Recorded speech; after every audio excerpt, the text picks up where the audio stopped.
RMC, le grand oral des grandes gueules. Nous accueillons un candidat à l'élection présidentielle qui ne sera pas au débat ce soir. Il s'agit de François Asselineau, candidat à l'élection présidentielle au nom de son parti, l'UPR. Bonjour Monsieur Asselineau. Bonjour. Vous faites partie des 11 qualifiés pour cette élection présidentielle 2017. Mais ce soir, vous n'êtes pas invité par TF1. Ça vous agace ? Je vais pas dire que ça me réjouit, bien entendu. Je suis comme tout le monde, je suis quand même assez choqué, mais je replace tout ça dans un ensemble plus important. En réalité, ce qui est choquant, c'est la loi Urvoas qui a été prise il y a quelques mois et qui maintenant a rompu l'égalité de traitement des candidats. Ça n'aura plus lieu que pendant les 15 derniers jours pour faire prévaloir l'équité. Oui. Or, l'équité, personne ne sait très bien ce que ça veut dire, le mot équité. Voilà. En fait, l'équité, c'est un concept de nature théologique. C'est introduire de la morale par rapport à l'égalité. Normalement, vous savez ce qu'on appelle le commerce équitable. Le commerce équitable, ça consiste à payer davantage un producteur de café en Côte d'Ivoire ou de cacao que ce que normalement il devrait recevoir si on laissait jouer les rapports Nord-Sud. Donc ça consiste à donner plus d'argent à ceux qui n'en ont pas. Normalement, si on devait appliquer le principe d'équité en politique, au moment de l'élection présidentielle, on devrait donner plus de temps de parole aux gens comme moi que les Français ne connaissent pas. Par rapport à ces vedettes dont on est rebattu, les gens n'en veulent plus. Vous savez que 50% des Français ne savent pas encore pour qui ils vont voter. Les gens en ont assez, les gens veulent des nouvelles têtes. Eh ben non, c'est à eux qu'on va donner encore le maximum de publicité. C'est plus d'équité, c'est de la proportionnalité. Alors, on peut comprendre votre point de vue, mais en même temps, c'est le vôtre et vous comprendrez que les autres ne le partagent pas. J'imagine. À l'évidence, l'égalité, au contraire, elle présente un caractère mathématique, puisque vous avez une bonne formation, vous savez ce que c'est que les fonctions, les variables, comment on calcule l'égalité. On peut pas donner le même temps de parole à quelqu'un qui fait 5 et à quelqu'un qui fait 30. Non, mais à ce moment-là, c'est pas d'équité, il faudrait dire de la proportionnalité. C'est autre chose. C'est mieux. Parce que si on disait c'est proportionnel, les choses seraient claires. J'ai dit proportionnalité, c'est un concept mathématique. Équité, c'est un concept théologique. Oui, mais alors vous voilà dans la course et tout le monde se dit, mais Asselineau, comment a-t-il fait pour passer la barre des 500 parrainages? Quels sont ses réseaux? Qui lui a signé ces parrainages? D'où vient l'argent ? Alors, Olivier, sortez l'argent. Désolé de rajouter une petite question au passage. Eh ben, écoutez, les gens qui se posent cette question, je suis un peu surpris, surtout si ce sont des journalistes politiques qui se la posent, parce que ça fait quand même 10 ans que j'ai créé l'Union populaire républicaine. On va d'ailleurs fêter samedi, le 25 mars à Paris, à partir de 15h. J'en profite pour faire un petit peu de publicité. Nous allons fêter le 10e anniversaire Porte de la Villette au Paris Event Center, samedi 25. Ça sera le jour du 60e anniversaire du traité de Rome. Vous avez des élus avec l'UPR ? On a 6 maires qui nous ont rejoints, et puis nous aurons, cette journée, on va avoir des responsables venus de l'étranger, notamment un des principaux syndicalistes britanniques de gauche qui a appelé à voter pour le Brexit. On aura également des messages de soutien venus de Grèce, de l'EPAM, un mouvement qui a été créé justement par un ancien du Parti communiste grec. On aura également le président de l'IPU finlandais. Donc, vous n'êtes pas tout seul. Non, mais nous vous ne n'avez sommes pas pas tout répondu à la seuls. question. Comment avez-vous fait pour obtenir vos 500 parrainages alors que d'autres, comme Henri Guénaud ou Ramayad, par exemple, n'ont pas réussi ? Mais ils n'ont pas, parce qu'ils n'ont pas, ils avaient peut-être plus de notoriété que moi, mais ils n'avaient pas le nombre de militants. Voilà. Moi, j'ai créé un mouvement politique qui n'a pas que des militants, mais on a franchi les 19 050 adhérents, et c'est vrai. Et aujourd'hui même, et actuellement, on enregistre à peu près 200 à 300 militants de plus par jour. Et j'insiste sur le fait que nous sommes quand même présentés à des élections. Aux élections européennes en 2014, on avait rassemblé 77 000 suffrages, ce qui était davantage que le NPA, mais la presse n'en a pas parlé. Et au régional de 2015, on a rassemblé 190 000 électeurs, c'est-à-dire 0,9% de l'ensemble des suffrages, en présentant 1971 candidates et candidats. Donc, de telle sorte en fait, c'est une force un peu cachée, c'est-à-dire que vous n'êtes pas dans les radars médiatiques, or, sur le terrain, vous êtes là. Par exemple, moi, je suis quand même surpris, et je suis pas seul, j'imagine, par l'affichage de rue. Asselineau, il est partout. Votre tête, elle est partout. Oui. Moi, le matin, je traverse Paris, je vois Asselineau partout. Oui. Et je me dis, mais comment il fait? Pour saloper les murs. Alors, comment on fait? Oui, comment vous faites pour saloper les villes, François Asselineau? Alors, d'abord, nous ne sommes pas les seuls à coller. Non, mais c'est vous qui êtes en face de moi. C'est très simple. Nous avons 19 050 adhérents à l'heure où je vous parle, parmi lesquels beaucoup de militants. Les gens qui adhèrent à l'Union populaire républicaine le font par conviction. Et on rétablit, j'allais dire, c'est la politique à l'ancienne. C'est-à-dire que moi, j'ai fait des réunions de préau d'école depuis 10 ans, et les gens qui viennent à l'UPR sont militants. Et comme effectivement, depuis 10 ans, on n'a pas été inactifs. Nous avons contacté énormément de grands médias. Malheureusement, on était quasiment invités jamais. Ben, évidemment, les militants, ils font quoi? Ils se disent, on va coller. Alors, pour répondre à vos questions sur l'argent, notre argent vient uniquement des adhérents et sympathisants. Nous avons 0 € d'argent financé par les banques, 0 € d'argent public, 0 € de financement bancaire, à la différence de M. Mélenchon qui a emprunté 8 millions d'euros à une banque. Comment vous allez faire là, pour cette campagne? Eh bien, nous avons programmé de dépenser 1 800 000 € pour la présidentielle et les législatives. Et d'où vient cet argent? Vous faites un prêt? Non, de nos adhérents. Nos adhérents. On a les cotisations qui vous... Oui, ils sont généreux, les militants. Oui, mais attendez, moi je vais faire l'élection présidentielle, on a budgété 800 000 €. Les autres, vous savez que le plafond est de 23 millions d'euros. Donc nous vivons... On est remboursé que si on fait 5%. Non, jusqu'à 800 000 €, on est remboursé quel que soit le score. Ah oui, donc en fait, les 800 000 €, on vous les donnera.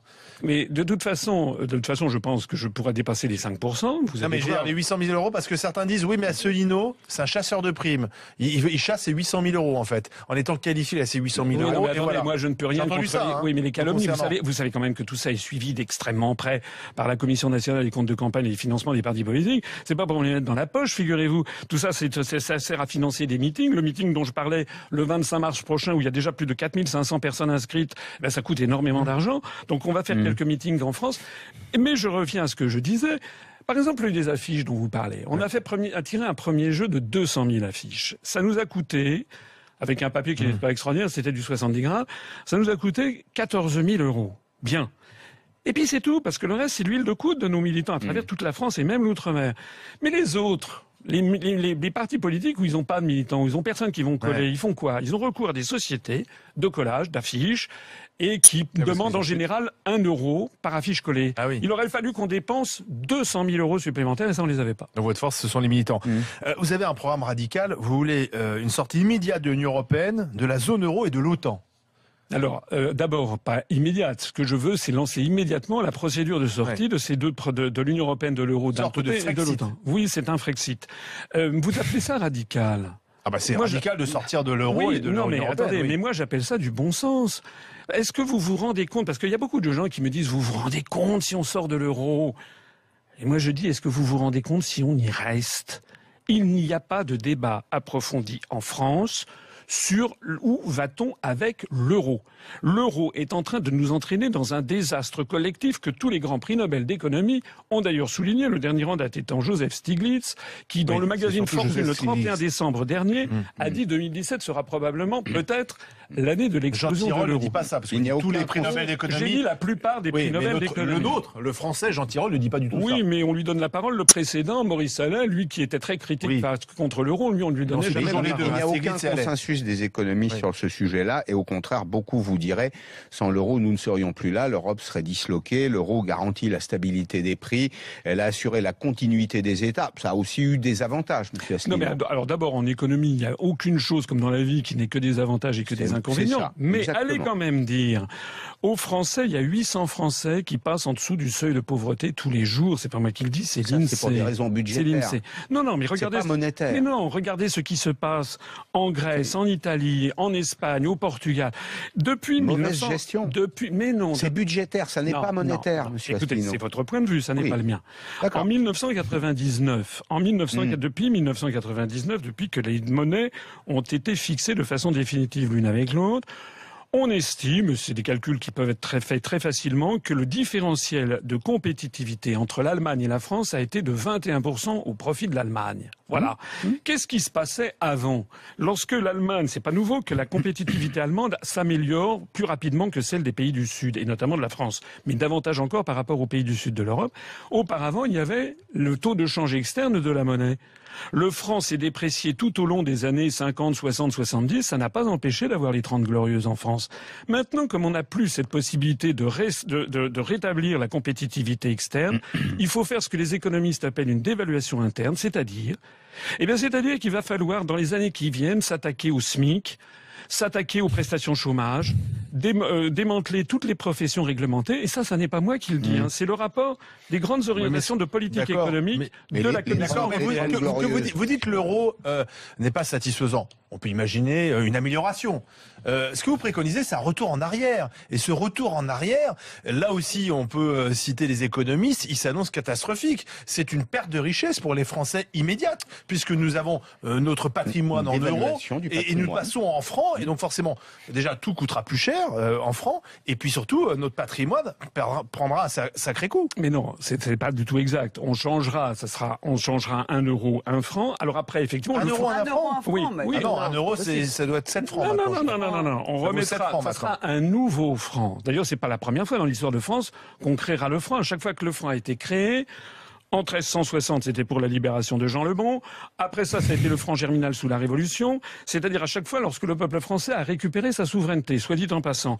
Mais là, lorsque nous ferons le nouveau franc, ça sera 1 euro égale 1 franc. Voilà. Et ensuite, c'est Monsieur Asselineau qui décide. Mais bien sûr, bien sûr. Donc une dévaluation de mon patrimoine par 7. Mais non, mais pas du tout. Ah bah, je sais pas mais comment. Non, si vous avez un euro, ça vaut 7 francs aujourd'hui. Mais si vous avez un appartement qui vaut 300 000 euros, il vaudra 300 000 francs. Ah mais je ne voudrais pas. Donc il a perdu de la valeur. Mais pas du tout. Ce franc nouveau vaudra 1 euro, puis ensuite il se dépréciera probablement. Quel intérêt de changer le vocabulaire? De 5 à 10%. Oui. Mais parce qu'ensuite nous aurons notre propre politique monétaire, c'est ça tout l'intérêt. C'est que l'euro, de toute façon le franc deviendra, perdra probablement 5 à 10% de sa valeur par rapport à l'euro rémanent, et encore c'est à démontrer, et ça aura évidemment quelques inconvénients, l'augmentation notamment du prix des importations, mais ça aura aussi des avantages considérables, le boom des exportations, il y aura... Le boom des exportations. Tout à l'heure, vous parliez vous faisiez une comparaison entre la France et l'Allemagne. Qu'est-ce qui nous différencie des Allemands? Ils ont fait des choix qui sont contestables, mais ils ont fait des choix. Schröder, au moment où, au même moment, Chirac distribuait l'argent qu'il n'avait pas, Schröder faisait des économies. Depuis 20 ans, les industriels allemands ont choisi un positionnement premium. Et notamment, on renforçait les entreprises de taille intermédiaire. C'est-à-dire qu'ils vont chasser en meute à l'exportation, et ils ont les bons produits que réclame le marché, ce que nous n'avons pas. Voilà. Donc ma question c'est, qu'est-ce qu'on vend en dehors de l'agroalimentaire et de l'aéronautique? Mais vous savez, faire de la politique, c'est partir des réalités. Oui. Bon, moi, quand j'ai commencé ma carrière au ministère des Finances et aux exportations, on disait déjà qu'il fallait imiter l'Allemagne. Le problème, c'est que les Français ne sont pas des Allemands. Nous n'avons pas la même discipline au travail, nous n'avons pas le même consensus social, nous n'avons pas le même tissu de grosses PME que l'Allemagne. Alors, on peut toujours dire il faudrait, mais on n'a pas. Voilà. Mercedes, c'est pas en France que ça se passe. Les grandes PME dans la mécanique, dans l'optique, ça n'est pas en France. Renault aurait pu faire. Ça n'a rien à voir avec attendez, c'est des choix industriels. Non, mais nous partons, encore une fois, la compétitivité globale de l'économie française s'est dégradée par rapport à l'Allemagne. C'est vrai. Elle s'est dégradée bien davantage encore dans les pays plus au sud, comme la Grèce, le Portugal, l'Italie ou l'Espagne. La réalité donc, c'est que si on continue dans la situation actuelle, on va avoir une augmentation constante des excédents commerciaux allemands. C'est d'ailleurs le cas parce que l'euro est une espèce de cote mal taillée entre toutes les économies. Et l'euro actuel est trop bon marché pour la compétitivité de l'économie allemande, qui enregistre des excédents commerciaux énorme, 250 milliards d'euros. Et en France, en revanche, nous avons des déficits commerciaux considérables. Ce qu'il faut savoir, c'est que l'euro n'est pas une monnaie unique. L'euro est une monnaie, en fait, tous les pays ont conservé leur propre monnaie nationale. Si vous avez 1000 euros sur votre compte bancaire à Paris, dans une banque commerciale, c'est 1000 euros de créances sur la Banque de France. Mais si vous les transférez en Allemagne, ça devient 1000 euros de créances sur la Bundesbank. Ça paraît très technique, ici, pour cette émission. Et pourtant, ce que je viens de vous dire là est d'une importance considérable parce que c'est le cœur nucléaire de l'explosion qui arrive. Pourquoi? Parce que toutes les grandes fortunes du Sud, toutes les grandes entreprises, elles anticipent l'explosion à venir de l'euro, elles vont donc placer leur liquidité par centaines de milliards d'euros des pays du Sud, notamment en Allemagne, mais aussi en Finlande, au Luxembourg et aux Pays-Bas. Le résultat, alors pour les spécialistes, c'est le solde de la balance des paiements inter-zone euro, qu'on appelle Target 2, il y a plus de 800 milliards d'euros qui sont venus des pays du Sud se réfugier en Allemagne et qui, La contrepartie juridique et comptable de ce système, c'est que la banque Bundesbank, la banque centrale allemande, a 800 milliards d'euros de créances sur les banques des pays du Sud qu'elle considère comme des créances pourries. C'est la raison pour laquelle, et comme cette divergence ne fait que s'accroître, si vous allez discuter avec les élites allemandes du côté de Francfort, vous verrez que ce sont des gens qui, en fait, n'ont qu'une envie, c'est de sortir de l'euro, parce qu'ils craignent que l'ensemble de l'échafaudage leur retombe dessus et que ça coûte des centaines de milliards d'euros, notamment à l'Allemagne, mais aussi à la France. François Asselineau, vous restez avec nous, candidat à l'élection présidentielle, suite du grand oral dans un instant.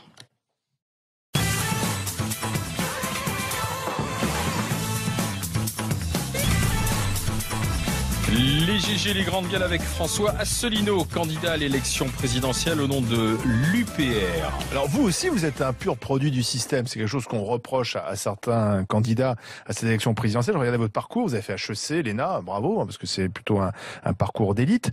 Inspecteur général des finances de profession. Vous avez fait pas mal de cabinets ministériels dans des gouvernements de droite, Balladur, Juppé, vous avez travaillé avec Charles Pasqua. En fait, vous êtes un vieux cheval sur le retour. Bah écoutez, je vous remercie de trousser ce compliment qui me va droit au cœur. Oui, je suis. Si vous voulez dire que je suis compétent, oui, je suis d'accord.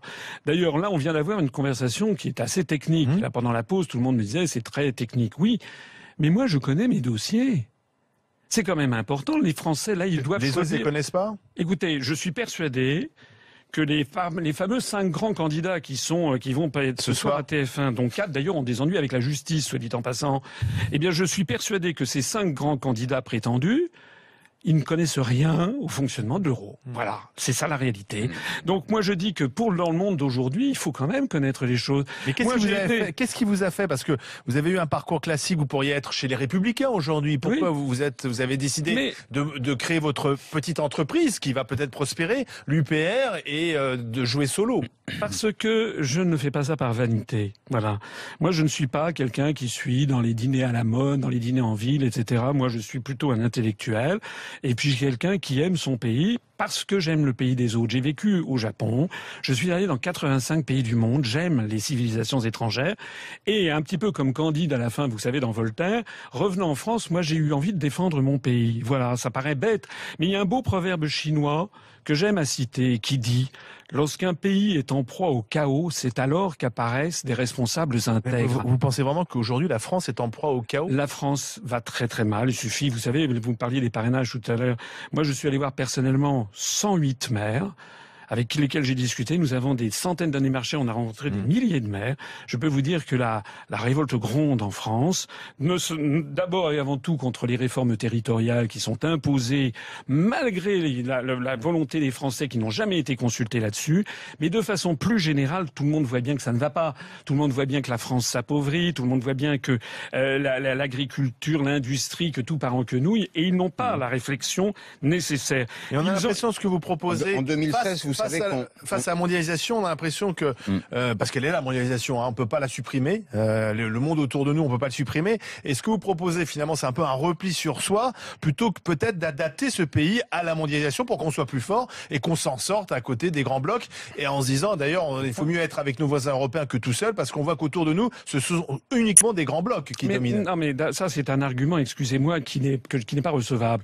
C'est un argument qu'on m'oppose souvent. Mais est-ce que la Suisse, qui n'est ni dans l'Union européenne, ni dans l'euro, ni dans l'OTAN, est un pays fermé sur elle-même. C'est un petit pays par rapport à la France. Mais attendez, mais justement, on nous dit que la France est trop... une grande puissance militaire, une grande puissance économique. On ne peut pas dire à la fois que la France est trop... C'est brisant de se comparer à la France au point de vue du PIB. On est 5e ou 6e puissance mondiale, ce qui n'est pas le cas de la Suisse. Est-ce que vous pouvez me laisser répondre? Oui. On n'est pas un coffre-fort non plus. Non, mais la France on ne peut pas dire à la fois que la France est trop petite et qu'elle doit fusionner. Quand je prends l'exemple de la Suisse, me dire que la France est beaucoup trop grande. Non, la Suisse, c'est pas vrai que c'est un coffre-fort. Le produit intérieur brut de la Suisse dépend à 8% des banques. C'est d'abord une grande puissance industrielle en matière chimique, en matière d'agroalimentaire, donc en votre matière modèle, c'est la Suisse. C'est pas uniquement la Suisse. Regardez tous les pays du monde qui réussissent. Vous avez parlé de la mondialisation. Moi, je vais vous dire quelque chose qui est important. Grâce à la mondialisation, qu'il faut que les Français sachent. La Chine a reçu, des fonds d'investissement chinois ont acheté 1700 hectares de terre dans le Berry en avril 2016. Oui. Voilà. Est-ce que vous, si vous gagnez 100 millions à l'euro million, vous allez pouvoir acheter 1700 hectares de terre en Chine? La réponse est non. Mais il n'y a rien à vendre en Chine, monsieur Asselineau. Mais parce que, non, c'est tout simplement parce que les ouvertures des marchés ont été asymétriques. C'est-à-dire que nous, les délocalisations... Qu'est-ce que vous allez acheter en Chine? Non, mais attendez, lorsqu'un Chinois rachète, par exemple, le château de Gevrey-Chambertin en Bourgogne, et les Chinois... on pourrait très bien vous imaginer qu'un Français veuille acheter... Non, veut très bien acheter un des grands crus de thé de Chine, le Longjing-Croix, par exemple. C'est-à-dire le thé du Puy du Dragon. C'est pas comme ça que ça se passe. Les Chinois consomment aujourd'hui une partie de notre production viticole. Il y a peu de choses qui marchent dans ce pays, monsieur Asselineau. Il y a l'aéronautique, le spatial et l'agroalimentaire. Non, mais je termine.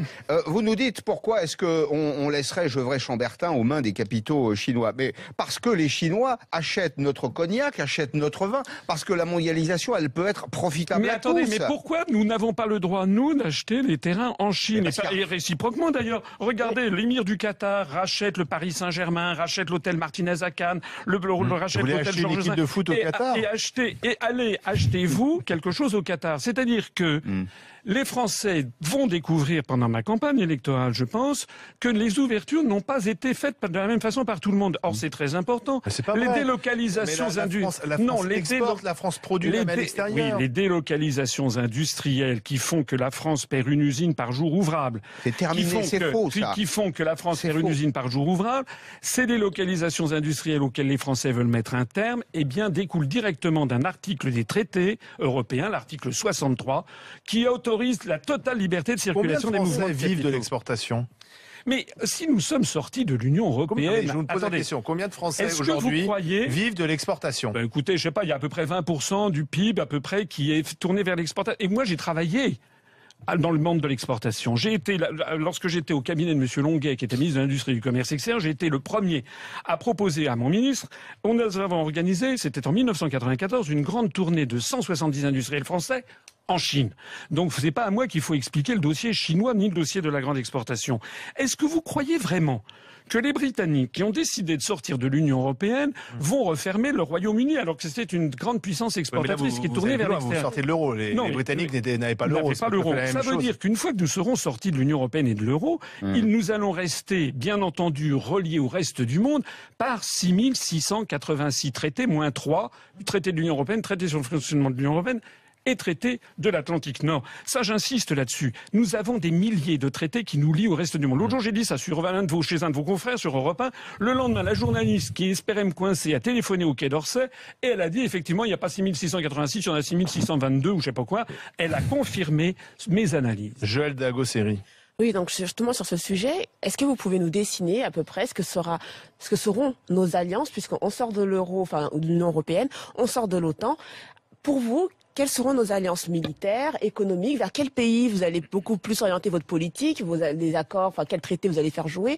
Est-ce que vous pouvez nous dessiner ça à peu près globalement? La France restera membre, je l'ai dit, de 6686 traités, mais aussi de très nombreuses organisations, toutes les organisations internationales, à commencer par l'Organisation des Nations Unies, à continuer par le Conseil de l'Europe, le Fonds monétaire international, la Banque mondiale, l'Organisation mondiale du commerce, etc., etc. Nous resterons membres, j'en profite pour le souligner, de Airbus ou de Arianespace, qui n'ont aucun rapport avec l'Union européenne. Ce sont des coopérations internationales. Moi, je suis pour les coopérations internationales parce que c'est ça qui marche. D'ailleurs, vous savez que dans l'Airbus A380, il y a 15 des 28 pays de l'Union européenne qui ne mettent pas une vis. En revanche, vous avez les États-Unis d'Amérique qui font 38% de l'Airbus A380 lorsqu'il est motorisé Pratt & Whitney. Ils font par ailleurs les trains d'atterrissage et toute l'électronique embarquée. Et puis vous avez les Japonais, les Russes, les Chinois, les Malaisiens. Le monde de demain est un monde d'où tous les pays sont interconnectés les uns avec les autres. Voilà la situation. Et pour répondre à vos questions sur les alliances militaires, nous sortirons de l'OTAN, la France redeviendra ce qu'elle normalement elle doit être, c'est-à-dire France, ça veut dire le pays des hommes libres. C'est-à-dire la politique non alignée de Charles de Gaulle. Nous allons sanctuariser le territoire national, nous allons préserver la sanctuarisation du territoire national par la dissuasion nucléaire, mais nous tendrons la main à l'ensemble des pays du monde. Et d'ailleurs, je mettrai un terme immédiat. Par exemple, je mettrai un terme immédiat aux guerres illégales qui nous entraînent. Lesquelles, justement? Notre participation de près ou de loin. Non, notre participation de près ou de loin aux événements qui se sont passés en Afghanistan, ou en Syrie, ou en Ukraine, ou en Libye. Et en ce moment, nous participons à une alliance contre Daesh en Irak et en Syrie. Daesh, depuis que les Russes sont intervenus, vous avez vu qu'en fait, on en parle beaucoup moins. Voilà. Daesh n'était pas, pas les Russes. En matière de relations internationales, avez-vous dit, je l'ai lu sur Internet, c'est pourquoi vous êtes souvent assimilé à un complotiste, Robert Schuman, fondateur de l'Europe, Jean Monnet, fondateur de l'Europe, et Boko Haram, on voit ce que c'est une secte radicale islamiste, sont tous des agents américains. L'avez-vous dit ? Écoutez, je n'ai pas dit ça sous cette forme brutale et qui ne me ressemble pas. Ce que j'ai dit, c'est que la construction européenne a été financée par les États-Unis d'Amérique. Pour résister à l'Union soviétique, logique. Et tous les historiens sont d'accord là-dessus. Ce que j'ai dit également, c'est que derrière Daesh, il y avait des financements qui venaient d'Arabie Saoudite, du Qatar. D'ailleurs, le président élu des États-Unis, le nouveau président des États-Unis lui a dit lui-même. Et puis je monte, mais je voudrais tous les Boko Haram aussi. Mais tous les auditeurs trouveront ça sur notre site internet, par exemple. Je vous ferai remarquer. Vous connaissez BFM TV, par exemple. Bon, BFM TV qui nous expliquait que le FBI a aidé des musulmans à commettre des attentats. Voilà. Alors moi, je prends les dépêches de presse, je prends le journal Le Monde. Le FBI mis en cause dans l'organisation d'attentats par des Américains musulmans. Moi, je vais vous donner tout ça, et puis je vais dire aux gens maintenant, on arrête sur ces histoires. En fait, le débat n'a plus lieu. Vous savez, l'autre jour. Ça, c'est la faute des Américains. Non, mais l'autre jour, je me suis fait brocarder par un journaliste de Libération qui m'a dit, vous vous rendez compte, Asselineau dit que le Dalai Lama est financé par la CIA. Oui, manque de peau. Je reprenais un article de Libération, du journal même dont il parle, qui date de 1998. Qu'est-ce que vous avez contre la CIA, contre les Américains? Mais c'est pas que je suis contre la CIA. Le problème, c'est que lorsqu'on est chef d'État, on n'est pas un bisounours. Voilà. C'est-à-dire qu'il faudrait, à vous entendre, la CIA n'existerait nulle part, la NSA non plus. La communauté. J'ai jamais dit ça. On a même été espionné par la NSA. Monsieur Hollande, en 2015, a été espionné, tous les chefs d'État. C'est donc quelque chose qui doit attendre. Oui. Moi, il y avait même des grandes oreilles sur le toit de l'ambassade américaine. Ils ont fait du complotisme. Non, ça c'est des faits avérés. Tiens, voilà. Le problème, c'est qu'il faut libérer la parole là-dessus. Vous avez dit ça. Et que je dis, mais je suis tout à fait d'accord avec vous. Il y a effectivement des grandes oreilles. Oui, ça a été dénoncé, avéré, enlevé. C'était un incident diplomatique. Eh bien, je dis que puisque nous devons choisir le chef de l'État, on ne choisit pas un Premier ministre pour mener une politique économique et commerciale. On choisit pour l'instant le chef de l'État. L'article 5 de la Constitution, je le martèle à chaque fois que j'ai le droit à parler devant une émission de radio ou de télé. L'article 5 de la Constitution nous dit que le président de la République est le garant de l'indépendance nationale. Donc moi, j'estime être le garant de l'indépendance nationale en disant aux Français qu'il faut sortir de l'Union européenne, de l'euro et de l'OTAN. Et en n'étant pas un bisounours vis-à-vis des services de renseignement de toutes les puissances d'ailleurs. Quelques secondes, qu'est-ce qui vous distingue de Marine Le Pen? Mais écoutez, pourquoi vous me posez cette question et pourquoi vous ne me posez pas la question de savoir ce qui me distingue de Jean-Luc Mélenchon? Parce que Marine Le Pen... Écoutez, je vous pose une question sur Marine Le Pen. Après, si vous voulez, on parle de Jean-Luc Mélenchon, mais je parle de Marine Le Pen. Alors, sur l'Europe, vous tenez un discours mais Jean-Luc Mélenchon aussi. Jean-Luc Mélenchon aussi. Jean-Luc Mélenchon, Marine Le Pen, Monsieur Dupont-Aignan font partie de ces responsables politiques qui critiquent beaucoup la construction européenne. Donc le clivage, il est là, en fait. C'est vrai. Non, attendez. Sauf que... D'abord, Madame Le Pen charrie, son mouvement politique charrie des pensées extrémistes. Les gens qui votent pour le Front National, il suffit d'aller comparer la page Facebook de Marine Le Pen et du Front National et la page Facebook de l'Union populaire républicaine et de François Asselineau. Vous serez édifiés quant aux électeurs que nous attirons. Nous, il n'y a jamais de chasse à l'immigré, jamais d'islamophobie, jamais d'homophobie, jamais de phobie. Nous voulons rendre aux Français leur liberté, leur souveraineté nationale. Les gens qui vont au Front National le font d'abord et avant tout sur des pensées concernant l'immigration. De la même façon que les gens qui vont chez Mélenchon sont quand même situés très très à gauche. Donc ça, c'est la première chose. Nous ne sommes pas un mouvement extrémiste. Premièrement. D'ailleurs, on a été classé en divers par le ministère de l'Intérieur au-dessus du clivage droite-gauche. Je préférerais dire au milieu. Mais par ailleurs... Comme Macron. Mais par ailleurs, oui, mais Macron, lui... La différence entre Macron et moi, vous savez ce que c'est? C'est que moi, je dis la même chose à tout le monde. Alors que M. Macron dit une chose différente à chacun de ses auditoires. Quand il va chez les socialistes, il dit « je suis socialiste ». Quand il va chez Philippe de Villiers, il dit « j'ai jamais été socialiste ». Quelle confiance pouvez-vous faire à quelqu'un qui ment aussi effrontément? Ce qui est vrai, ce qui est tout à fait exact. Maintenant, pour en revenir à notre propos, Madame Le Pen, comme M. Dupont-Aignan, comme M. Mélenchon, propose de renégocier les traités européens. Et moi, j'explique qu'il n'est pas possible de renégocier les traités européens. On ne peut pas avoir une autre Europe. Et pourquoi? Parce que l'Europe, si elle est comme elle est, c'est pas par hasard. C'est la sédimentation depuis 60 ans d'intérêts nationaux divergents entre 6 pays, 9, 10, 12, 15, 25, 27, 28 pays, dont les intérêts nationaux sont légitimement divergents. On a donc réussi à bâtir un château de cartes qui déplaît à toutes les puissances. Et si vous vous dites on va renégocier les traités, ça veut dire qu'il faudrait que les 27 autres États et les 27 autres peuples soient d'accord pour s'aborder leurs intérêts nationaux pour nous faire plaisir. Ça ne marchera pas. Et pendant ce temps-là, je le disais tout à l'heure, il y a 800 personnes en France qui basculent en dessous du seuil de pauvreté tous les jours. Alors François Asselineau, vous restez avec nous parce que c'est l'heure du Grand Prix de l'Élysée. Les grandes gueules. Je suis candidat. Je serai candidat. Le Grand Prix de l'Élysée. Et on va vous faire écouter une personnalité qui est candidat à l'élection présidentielle, François Asselineau. On va vous faire écouter Emmanuel Macron. Est-ce que vous pouvez nous expliquer au tableau la différence entre la droite et la gauche avec une craie et en 1 minute, s'il vous plaît? Ah oui, vous êtes comme ça, vous. Des craies dans le... On dit top? Top. Ok. Alors, donc la droite, c'est une famille politique française pour laquelle le plus important, c'est sans doute la liberté. Et la gauche, c'est une famille politique française, qui a son histoire aussi, pour laquelle le plus important, c'est sans doute l'égalité. Que les gens aient les mêmes droits, tu vois. Là, c'est que les gens soient libres. Il y en a qui vont réussir, d'autres non.